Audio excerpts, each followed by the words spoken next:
ਤੇ ਸਿੱਧਾ ਤੁਹਾਨੂੰ ਦਿੱਲੀ ਵਿਧਾਨ ਸਭਾ ਲੈ ਚੱਲਦੇ ਹਾਂ। अरविंद केजरीवाल बोल रहे ने।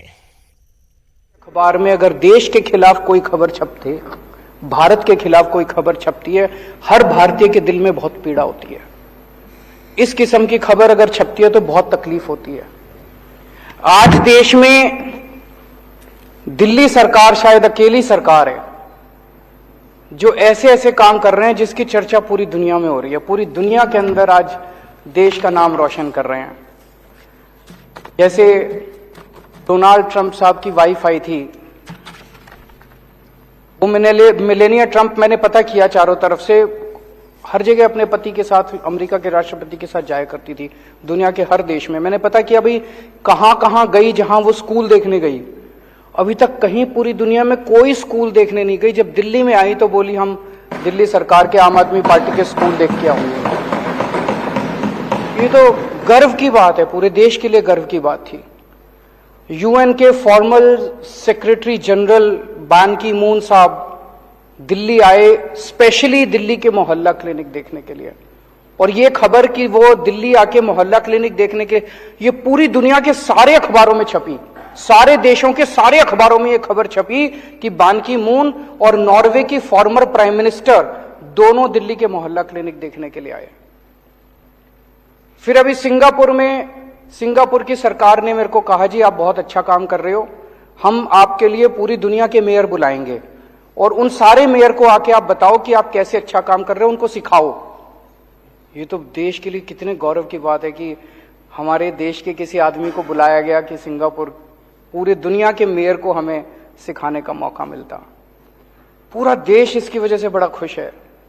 लेकिन जितनी राष्ट्र विरोधी ताकतें हैं, जितने लोग इस देश से नफरत करते हैं, इस देश की तरक्की से नफरत करते हैं, इस देश के विकास से नफरत करते हैं, जो लोग नहीं चाहते ये देश तरक्की करे, 75 साल के अंदर इस देश को घोट के रखा गया वेस्टेड इंटरेस्ट्स के द्वारा, उन सारे लोगों ने अब षड्यंत्र करके मिलके और ये किया यार इनको बंद करो। अब ये अगर इसी तरह से ये आगे बढ़ते रहे तो बड़ी मुश्किल हो जाएगी।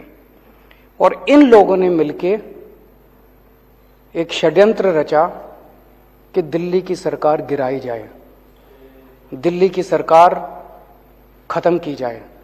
ये दिल्ली की सरकार जब तक खत्म नहीं करेंगे तब तक ये इसी तरह से अच्छा काम करते रहेंगे।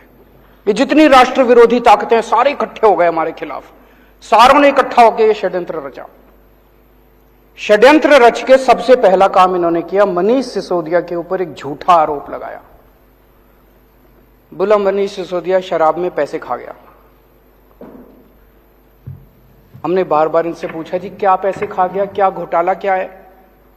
तो सच होता है, सच एक होता है, झूठ कई होते हैं उसके। तो इनका एक आदमी बोला जी 1.5 लाख करोड़ रुपए का शराब घोटाला हो गया। 1.5 लाख करोड़ तो दिल्ली का बजट ही नहीं है, इतना शराब घोटाला कहां से हो गया? फिर इनका एक प्रवक्ता था, एक बड़ा सीनियर लीडर, एक डिबेट में बैठा था, वो कहता है 8,000 करोड़ रुपए का घोटाला हो गया। तो मैं देख रहा था, सौरभ उसके साथ था, सौरभ ने पूछा घोटाला क्या है? तो वो कुछ कागज लेके बैठा था, बोला घोटाला, उसको समझ ही ना आए घोटाला क्या है। तो मेरे ख्याल से बता नहीं पाया वो घोटाला बता ही नहीं पाया। फिर उसके बाद इनके 2 बड़े नेताओं ने एक प्रेस कॉन्फ्रेंस करी, बोले 1100 करोड़ का घोटाला हो गया। 1100 करोड़ का घोटाला क्या हो गया भाई? 1100 करोड़ का घोटाला। उनसे पूछा क्या घोटाला हो गया, तो वो भी कुछ इधर उधर की। फिर एलजी साहब ने एक रिपोर्ट बना के बताते हैं, भेजी, अखबार वाले कहते हैं, ये मीडिया वाले कहते हैं, जिसमें कह रहे लिख रखा है 144 करोड़ का घोटाला हो गया। और अब सीबीआई ने जो एफआईआर करी है उसमें लिखा है 1 करोड़ का घोटाला हुआ है। और घोटाला क्या है सीबीआई की एफआईआर में? उसमें लिखा है कि एक शराब के वाले ने दूसरे शराब वाले के बैंक अकाउंट में 1 करोड़ रुपए जमा कराए। उसमें मनीष का क्या लेना देना है यार? एक शराब वाले ने दूसरे को 1 करोड़ रुपए जमा कराए बैंक अकाउंट में, कि क्या घोटाला है? घोटाला क्या है ये समझ ही नहीं रहा अभी तक। ये अभी आज है नहीं, आठों को अगर आप अगले अलग अलग कमरे में बिठा देते और एक एक से पूछते बेटा घोटाला क्या है, तो 5 को तो पता ही नहीं होता घोटाला क्या है। 3 अगर कुछ बताते तो ये कुछ बताता, ये कुछ बताता और ये कुछ बताता, क्योंकि झूठ तो अलग अलग होता है ना, सच एक होता है। सच क्या है? कोई घोटाला नहीं हुआ। सबसे ट्रांसपेरेंट पॉलिसी थी, कोई घोटाला नहीं हुआ। ये सब झूठे आरोप लगा रहे हैं। आरोप लगा के इन्होंने एफआईआर कर दी मनीष सिसोदिया के खिलाफ। अगले दिन रेड करने इनके घर पहुंच गए। 14 घंटे तक रेड करी। कितने कमरे हैं आपके यहां? 4-5 कमरे हैं। 4-5 कमरे में टॉयलेट, 2-3 टॉयलेट हैं, रसोई है। सारा छान मारा इन्होंने, सारा छान मारा इन्होंने। इतना गहन जांच करी। दीवारों यूं यूं करके देखा, खोखली तो नहीं है दीवार, इसमें तो जेवर नहीं रख रखे, इसमें जो पिक्चरों में दिखाते। फिर वो उन्होंने गद्दे भी फाड़ फाड़ के देखे, गद्दों में तो नहीं रख रखे, तकिए फाड़ फाड़ के देखे, इनके सारे कपड़े, अलमारी, फलाना सारा कर करा के शाम को निकल गए। अठन्नी भी नहीं मिली, चवन्नी भी नहीं मिली, अनअकाउंटेड चवन्नी भी नहीं मिली। कोई जेवर नहीं मिले, कोई पैसा नहीं मिला, कोई जमीन जायदाद के कागज नहीं मिले, कोई इंक्रिमिनेटिंग डॉक्यूमेंट्स नहीं मिले, कुछ कोई दस्तावेज कुछ नहीं मिला। मतलब मैं पूछ रहा था इनसे कि 30-35 लोग आए थे, उनके खाने का खर्चा भी नहीं निकला रेड के अंदर, रेड का खर्चा भी नहीं निकला और वो चले गए। आज 7 दिन हो गए, 8 दिन हो गए रेड को, अभी तक कुछ पता नहीं चला भाई इनके यहां क्या निकला। कुछ नहीं निकला इनके यहां, पूरी की पूरी फर्जी रेड थी। जब रेड खत्म हो गई तो हम सोच रहे थे क्यों कर रहे हैं। अगले दिन मनीष सिसोदिया जी के पास इनका कोई आदमी संदेश भेजता है। ये लोग संदेश भेजते हैं, बोले जी ऊपर से है, ये टॉप से, वहां से संदेश ये है कि आप केजरीवाल का साथ छोड़ दो, आम आदमी पार्टी तोड़ के 2-4 एमएलए और ले आओ, हम आपको आम आदमी पार्टी की सरकार अब गिराने जा रहे हैं बहुत जल्दी। ऑपरेशन लोटस चालू है दिल्ली के अंदर, आपको हफ्ते 10 दिन के अंदर दिल्ली का मुख्यमंत्री बना देंगे। दूसरा बोले ये सारे तुम्हारे सीबीआई और ईडी के केस खत्म कर देंगे। तो इसने कहा सीबीआई ईडी के केस में तो कुछ है ही नहीं, सारा फर्जी केस है। कल तुम जांच वांच भी करके ले गए, कुछ भी नहीं मिला तुमने, मैंने कमाया नहीं, कुछ करा नहीं, तो इस केस तो तुम करते रहो, मेरे को क्या डर है। वो बोले मंत्री सीएम बनने का मेरे को कोई ख्वाब नहीं है, मेरे तो शिक्षा मंत्री बन के खुश हूं। बड़ी बात है। सीएम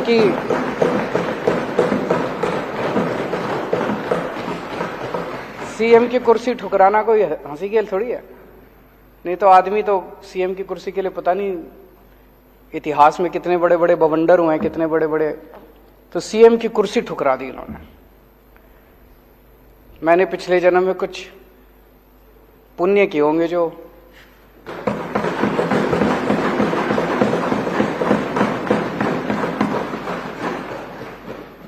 ऐसे डिप्टी सीएम और शिक्षा मंत्री मिले। उसके बाद जब ये नहीं चला तो फिर आप लोगों के पास आए। मेरे पास अभी तक 12 एमएलए आ चुके हैं। एक एमएलए को आके कहते हैं भाई 20-20 करोड़ रुपए ले ले और टूट के आ जा, 2-4 को और लाएगा तो तेरे को 25 करोड़ देंगे, और नहीं तो जैसे मनीष सिसोदिया का हाल करा तेरे ऊपर भी रेड करेंगे, तेरे को गिरफ्तार करेंगे, सीबीआई और ईडी छोड़ देंगे तेरे खिलाफ। भाई साहब सलाम करता हूं आप सबको।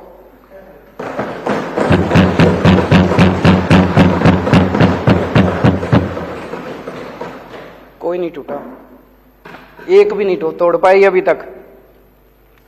सारे आरोप झूठे हैं इनके।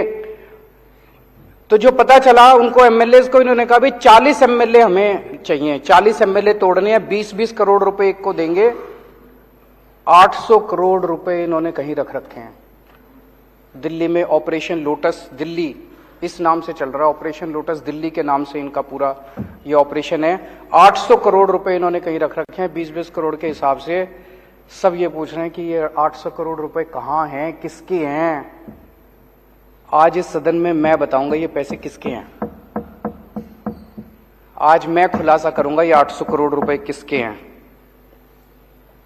लोग बता रहे हैं जी गुजरात के, पहले अभी थोड़ी देर पहले खबर आई है, एलजी साहब ने अब स्कूलों पे भी इंक्वायरी शुरू कर दी। तो कह रहे हैं भाई स्कूलों के बेसिकली तो रोकना है, स्कूल रुक जाएं, अस्पताल रुक जाएं, जितने अच्छे काम हो रहे हैं वो रुक जाएं, जनता को तकलीफ हो रही है। तो सब कह रहे हैं ये गुजरात की वजह से हो रहा है। गुजरात में जैसे जैसे हमारा ग्राफ बढ़ता जा रहा है, पागलपन छाया हुआ गुजरात में, लोग दुखी हो चुके हैं इन लोगों से। जहां जाते हैं हर गांव, पूरे के पूरे गांव आम आदमी पार्टी के साथ जोड़ते जा रहे हैं गुजरात। किसी ने सोचा नहीं था, लोग तो कहते थे इनका गढ़ है, कोई गड़बड़ नहीं है, गढ़ टूट रहा है, इनका किला ढह रहा है।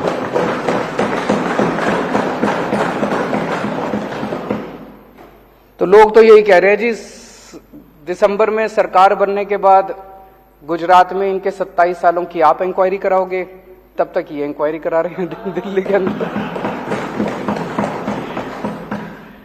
अगर आज हम गुजरात चुनाव अनाउंस कर देना भाई गुजरात चुनाव हम नहीं लड़ेंगे, ये सारी इंक्वायरी बंद हो जाएगी, सारी ईडी बंद, सीबीआई बंद, सब खत्म। उसी की वजह से हो रहा है ये। कई सरकार गिरा चुके अभी तक ये देश में। गोवा की सरकार गिराई, कर्नाटक की सरकार गिराई, महाराष्ट्र की सरकार गिराई, असम की सरकार गिराई, मध्य प्रदेश की सरकार गिराई, बिहार की सरकार गिराई, अरुणाचल प्रदेश की सरकार गिराई, मणिपुर की सरकार गिराई, मेघालय की सरकार गिराई। शहर में एक सीरियल किलर आया हुआ है जो एक के बाद मर्डर करता जा रहा है, एक के बाद एक मर्डर करता जा रहा है। जनता सरकार चुनती है, ये सरकार गिरा देते हैं। मतलब जनता को तो रौंद रखा है। महाराष्ट्र में जनता ने एक सरकार चुनी, गिरा दी। गोवा में जनता ने एक सरकार चुनी, गिरा दी। जनता के पीछे पड़े हैं और सब जगह पैटर्न एक ही है।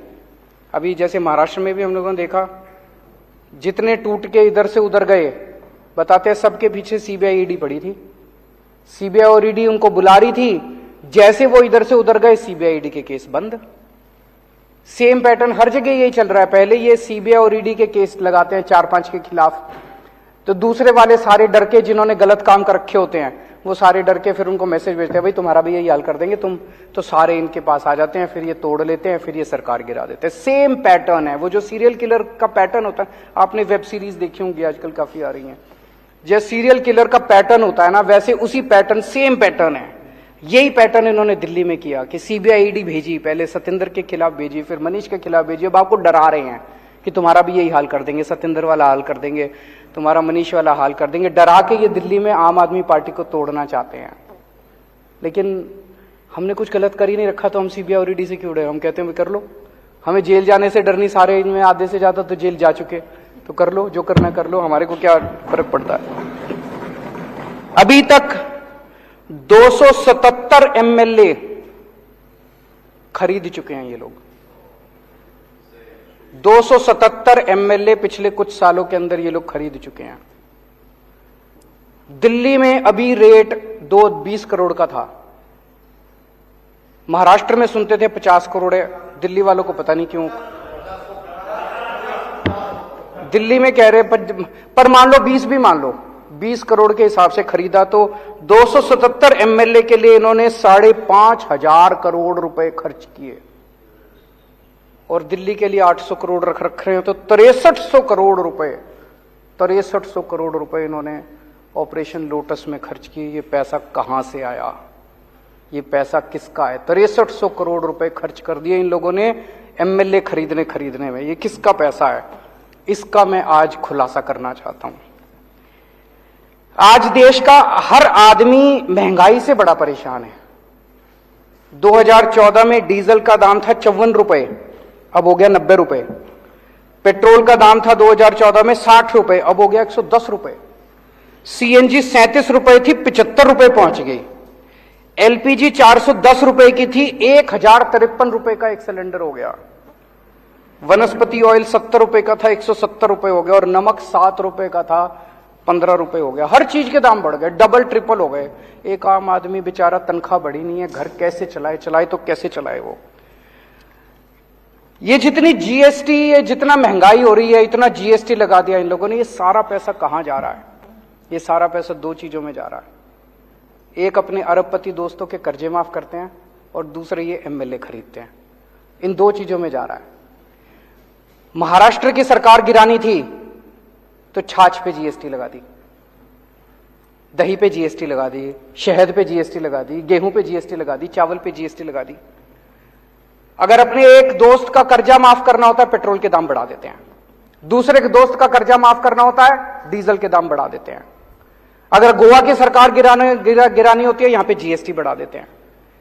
जितना पैसा जीएसटी और महंगाई की वजह से हो रहा है, पेट्रोल का दाम बढ़ रहा है, डीजल का दाम बढ़ रहा है, इसका अधिकांश पैसा केवल और केवल अरबपति दोस्तों के कर्जे माफ करने में और ये एमएलए खरीदने के अंदर जा रहा है। अब ये कह रहे हैं झारखंड की सरकार गिरने वाली है। देख लेना, शर्तिया तौर पे मैं कह रहा हूं, अगले 10 दिन के अंदर कहीं ना कहीं जीएसटी या पेट्रोल या डीजल के दाम ना बढ़ जाए तो बढ़ेंगे, और वो सारा पैसा जो है वो एमएलए खरीदने के लिए जाएगा इनका झारखंड। आज मैं देश की जनता से कहना चाहता हूं, हमारे देश की जनता जरूरत पड़े तो देश के लिए बलिदान करने को तैयार है। आज मैं देश की जनता से पूछना चाहता हूं कि क्या आप इस तरह से इनके अरबपति दोस्तों के लिए इस तरह से पैसा लुटाते रहोगे? क्या आप एमएलए खरीदने के लिए अपने बच्चों के पेट काटते रहोगे?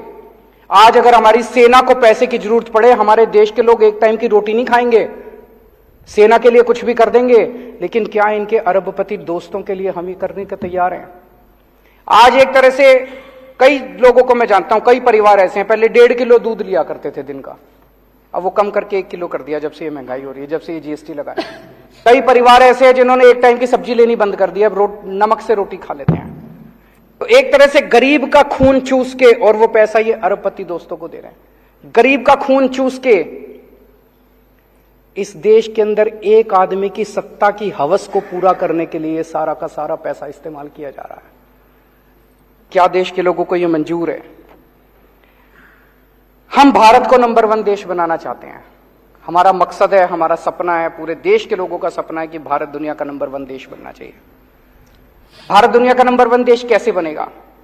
जब हर बच्चे को अच्छी शिक्षा मिलेगी, सब बच्चों को पढ़ाना पड़ेगा, स्कूल खोलने पड़ेंगे, अस्पताल बनाने पड़ेंगे, सड़कें बनानी पड़ेंगी, ये सारा काम करना पड़ेगा। लेकिन जितने लोग काम कर रहे हैं इस देश के अंदर, उन सारे लोगों को अगर आप काम नहीं करने दोगे, उनको रोकोगे, उनके पीछे सीबीआई ईडी छोड़ दोगे, तो फिर देश आगे कैसे बढ़ेगा?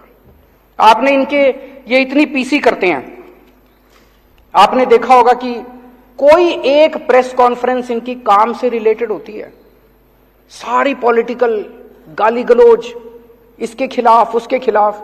और हमारी प्रेस कॉन्फ्रेंस देख लो, 90% हमारी प्रेस कॉन्फ्रेंस जो है काम से रिलेटेड होती है। स्कूल बना दिया जी, अस्पताल बना दीजिए, अब इतने मोहल्ले क्लिनिक खोल दीजिए, अब ये काम कर दीजिए।